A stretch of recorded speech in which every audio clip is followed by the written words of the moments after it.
गौतम बुद्ध एक बार अपने शिष्यों के साथ भ्रमण कर रहे थे। एक गांव से गुजरते समय वे और उनके शिष्य एक वृक्ष के नीचे विश्राम करने लगे। उस समय एक युवा व्यक्ति जो बुद्ध के प्रवचनों से काफ़ी प्रभावित था उनके पास आया और बोला, गुरुजी, मैं अपने जीवन में बहुत कुछ सीखना चाहता हूँ, बहुत कुछ पाना चाहता हूँ, मैं सफल होना चाहता हूँ, धन, प्रेम और शांति चाहता हूँ। कृपया मुझे बताएं कि मैं यह सब कैसे प्राप्त कर सकता हूँ। बुद्ध मुस्कुराए और उसे ध्यान से देखा। फिर उन्होंने पूछा, क्या तुम वास्तव में इन सब चीज़ों को पाना चाहते हो? युवक ने तुरंत उत्तर दिया, हाँ गुरुजी, मैं इन्हें पाना चाहता हूँ। बुद्ध ने एक छोटे से बीज को उठाया और युवक से कहा, देखो, ये एक बीज है। क्या तुम्हें पता है कि इस छोटे से बीज में एक विशाल वृक्ष बनने की क्षमता है? युवक ने उत्तर दिया, हाँ गुरुजी, मैं जानता हूँ। बुद्ध ने फिर कहा, यह बीज तभी एक वृक्ष बन सकता है जब इसे सही प्रकार की मिट्टी, पानी और धूप मिले। इसी प्रकार तुम्हारी इच्छाएं भी तभी पूरी हो सकती हैं जब तुम उन्हें सही वातावरण में विकसित होने का अवसर दो। युवक ने थोड़ा संदेहपूर्वक पूछा, गुरुजी, इसका क्या मतलब है? बुद्ध ने समझाते हुए कहा, आकर्षण का नियम यही है कि तुम जो सोचते हो, जो मानते हो और जो महसूस करते हो वही तुम्हारे जीवन में आकर्षित होता है। यदि तुम सकारात्मक विचारों के साथ अपने लक्ष्यों पर ध्यान केंद्रित करते हो तो वे तुम्हारे जीवन में प्रकट होंगे। लेकिन यदि तुम संदेह, भय और नकारात्मक से घिरे रहते हो तो तुम वही अनुभव करोगे। बुद्ध ने अपनी बात को स्पष्ट करने के लिए एक उदाहरण दिया। उन्होंने कहा, मान लो एक किसान अपने खेत में अच्छे बीज बोता है और उसकी ठीक से देखभाल करता है। उसे विश्वास होता है कि बीज अवश्य अंकुरित होंगे और अच्छी फसल देंगे। दूसरी ओर यदि वही किसान बीज बोने के बाद उनकी देखभाल नहीं करता है या यह सोचता है कि शायद फसल खराब हो जाएगी, तो उसके खेत में अच्छी फसल कैसे हो सकती है? युवक ने धीरे धीरे इस बात को समझा और पूछा, तो गुरुजी, मुझे क्या करना चाहिए? बुद्ध ने उत्तर दिया, सबसे पहले तुम्हें अपने मन को सकारात्मक विचारों से भरना होगा।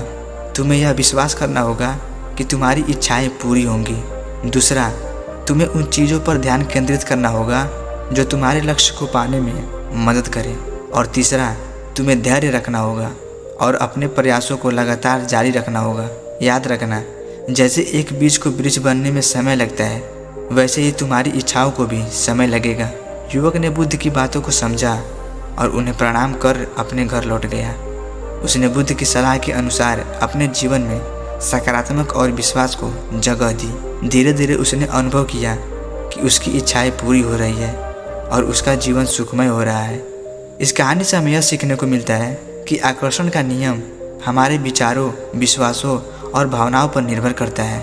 जो हम सोचते हैं, महसूस करते हैं और मानते हैं, वही हमारे जीवन में आकर्षित होता है। सकारात्मक विचारों और विश्वास के साथ हम अपने जीवन में वे सभी चीज़ें प्राप्त कर सकते हैं जो हम चाहते हैं। गौतम बुद्ध की यह कहानी हमें सिखाती है कि हमें अपने विचारों और भावनाओं को सकारात्मक बनाए रखना चाहिए, अपने लक्ष्यों पर ध्यान केंद्रित करना चाहिए और धैर्य रखना चाहिए।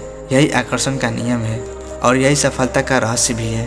बुद्ध के इन उपदेशों को अपने जीवन में अपनाकर हम न केवल अपनी इच्छाओं को पूरा कर सकते हैं बल्कि सुखी और संतोषजनक जीवन भी जी सकते हैं। बुद्ध के समय से लेकर आज तक उनके उपदेश और शिक्षाएं हमें प्रेरित करती रही है। आकर्षण का नियम एक ऐसा सिद्धांत है जिसे हम सभी अपने जीवन में लागू कर सकते हैं। जब हम अपने मन को सकारात्मक विचारों से भरते हैं, विश्वास और धैर्य के साथ अपने लक्ष्यों की ओर बढ़ते हैं, तो हम निश्चित रूप से उन सभी चीज़ों को प्राप्त कर सकते हैं जो हम अपने जीवन में चाहते हैं। गौतम बुद्ध ने अपने जीवन से और अपने उपदेशों से हमें यह सिखाया है कि सही मार्ग पर चलते हुए सही विचारों और विश्वासों के साथ हम अपने जीवन को सफल और संतोषजनक बना सकते हैं।